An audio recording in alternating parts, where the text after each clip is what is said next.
Hey guys, welcome back to the optimal influencers. Bitcoin की बात करने वाले हैं। बिटकॉइन में कहाँ पर लिक्विडिटी है, कहाँ पर नहीं है, कहाँ तक मार्केट जा सकती है, कहाँ से गिर सकती है, सब कुछ आपके सामने हो रहा है। और चार्ट जो बना के ऑलरेडी मैं आप लोगों के साथ अपने ट्विटर पर शेयर कर देता हूँ। इस ट्विटर पर अगर आप आओगे तो आपको यहाँ पर मेरी लिक्विडिटी वाली जो चार्ट है वो टाइम से मिल गया था। कल कल ही के कल मैंने आपको ये शॉर्ट लिक्विडिटी का चार्ट दिया था। यहाँ पर अगर आप शॉर्ट करना चाहते थे तो आप कर सकते थे। इस जगह से मार्केट कई बार गिरी है। आप देखो, इस जगह पे कई बार आए, कई बार गिरे हैं नीचे। ठीक है, तो आगे चलते वीडियो के अंदर मार्केट को देखें। तो पहले तो आप चैनल सब्सक्राइब कर देना अगर फर्स्ट टाइम आया हो। टेलीग्राम को ज्वाइन करना है। ट्विटर है ये हमारा है प्यारा सा, जहाँ पर मैं आपके साथ चार्ट शेयर करता हूँ, तो उसे भी ज्वाइन कर लेना। डिस्क्रिप्शन में आपको लिंक मिल जाएगी। Let's go into the chart.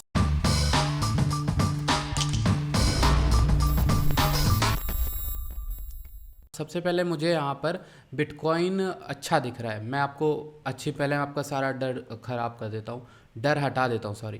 तो डर जो आपका है वो बैठा है कि क्या मार्केट यहाँ से सेकंड टॉप बना के नीचे गिरने वाली है।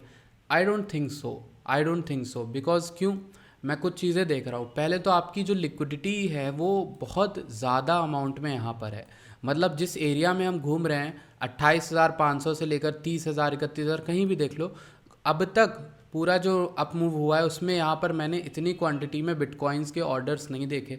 बिटकॉइन बहुत ज़्यादा ट्रेड हो रहा है इस एरिया में। यहाँ पर वॉल्यूम बहुत अच्छा जनरेट हो रहा है। अब यहाँ से अगर हम रेजिस्टेंस लेकर इसको नीचे गिरते हैं तो हमारा अप ट्रेंड टूटेगा, ठीक है, और हमें फिर से ऊपर उठने में काफ़ी टाइम लग जाएगा, जो मेरी थ्योरी के अकॉर्डिंग फिट नहीं बैठ रहा। क्योंकि हमें कहीं ना कहीं इस साल के अंत तक 45 के 40 के ऊपर ही रहना है। तो ये एक इंटरेस्टिंग पॉइंट ऑफ व्यू है और ये मैं आपको समझाता हूँ क्यों।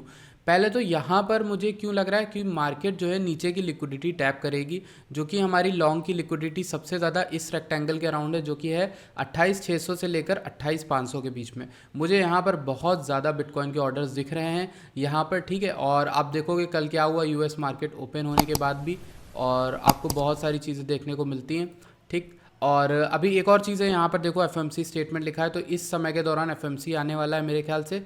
तो वो भी आप ध्यान रखना, आज ही के दिन आएगा। थोड़ा सा टाइम बचा है हमारे पास, इतना टाइम बचा है इतना चार्ट में।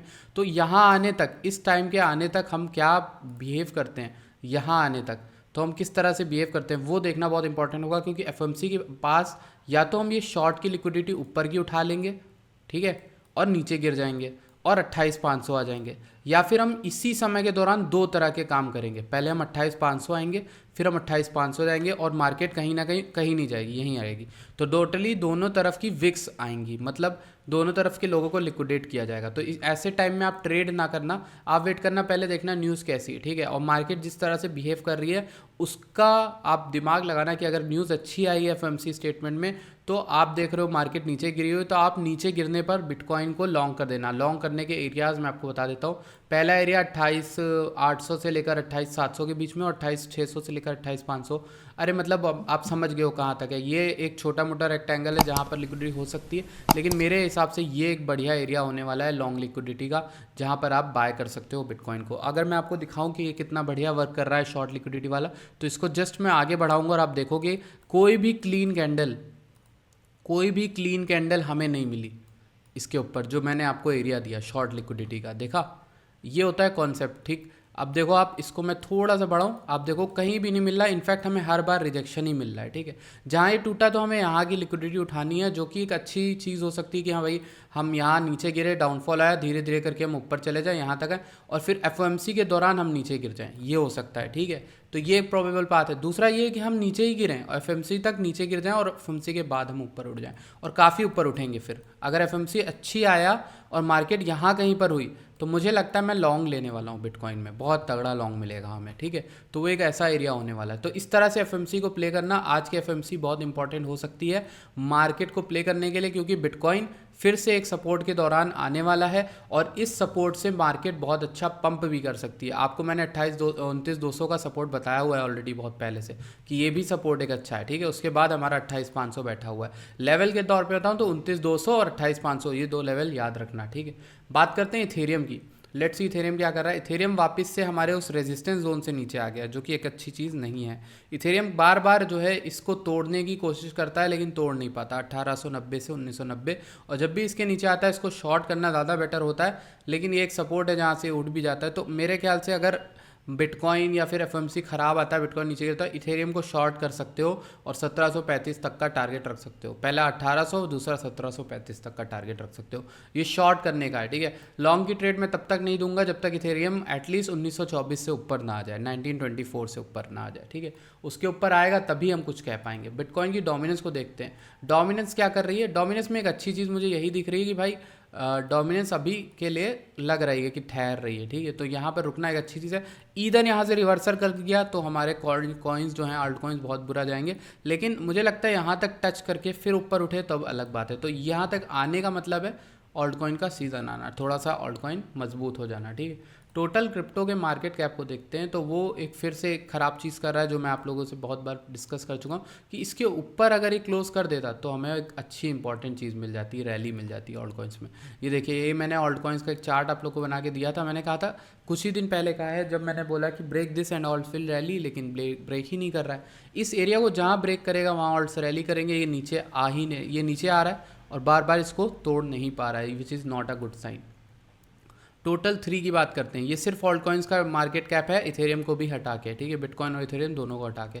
ये तो यहाँ पर सपोर्ट लेने आया है, तो यहाँ से हो सकता है ये रिवर्सल कर जाए भाई, और यहाँ से एटलीस्ट इसमें $10 बिलियन का मार्केट कैप आए, ठीक है। तो $10 बिलियन का ऑल्ट कॉइन में अगर आता है तो भी ठीक है, अच्छी चीज़ है। कुछ सेलेक्टिव जो टोकन से वोट जाएंगे, और होने का एक थ्योरी ये भी बन रही है कि नेक्स्ट पंप जो 30K तक हम आए और पे उठ जाए, या फिर कोई शिट कॉइन उठ जाए, डोज उठ जाए और मार्केट फिर बहुत गंदा डंप कर जाए, ठीक, ये भी हो सकती है थ्योरी।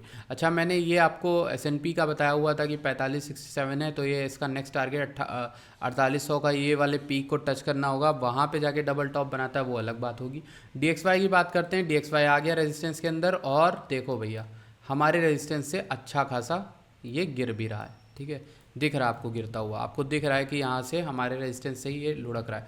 तो ये भी एक अच्छी चीज़ है कि DXY अगर गिर रहा है तो फिर मेरे ख्याल से FMC आने तक हमें बिटकॉइन स्ट्रॉन्ग दिखने वाला है। गोल्ड में कुछ भी इंटरेस्टिंग नहीं हो रहा, गोल्ड का पाथ मैं आप लोग को पहले भी बता चुका हूँ क्या होना है क्या नहीं। मैं आपको कुछ कॉइन्स बता रहा हूँ, Sol one of those coins जिनको मैं बाय कर रहा हूँ, और इसको लेना एक अच्छी चीज़ हो सकती है। सोल का मैंने अपडेटेड लेवल आपको बताया था कि इसको आप 24 से 22-21 के आसपास कहीं भी खरीद सकते हो, और इसमें 32 तक का टारगेट फिर से रख सकते हो, ठीक।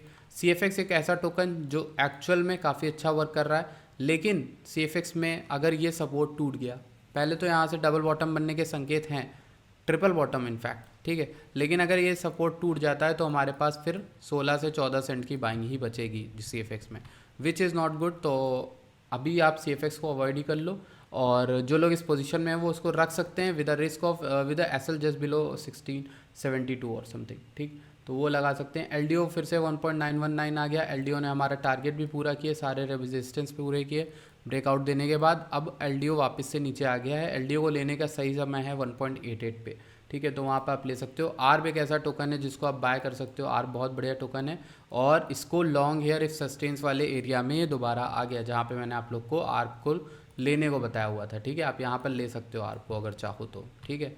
तो ये एक अच्छा एरिया है आपके लेने के लिए। FTT की बात करते हैं, FTT अभी कुछ भी नहीं कर रहा, उसी एरिया के अराउंड है, यहाँ से अगर ब्रेकडाउन देता है तो 1.22 तक आ सकता है। मैंने आपको बताया था कि वो भी एक लेवल है जहाँ पे आप बाय कर सकते हो, ठीक है, FTT को। और फिलहाल के लिए तो इसी एरिया को होल्ड कर रहा है। जब अगर ये टूटते हैं सपोर्ट, मुझे ऑल्ट्स जो हैं थोड़े मजबूत नहीं दिख रहे हैं, अगर सपोर्ट्स टूट जाते हैं सारे ऑल्ट्स में तो मार्केट थोड़ा नीचे आ सकती है। तो आप ध्यान रखना कि बिटकॉइन रैली कर रहा है तो क्यों कर रहा है, रीज़न क्या है, न्यूज़ देख लेना मार्केट में, न्यूज़ बहुत इंपॉर्टेंट हो सकती है FMC की, ठीक है, जो आज आने वाली है। Thank you so much for joining this video, I will see you guys in the next video, till then bye bye, take care.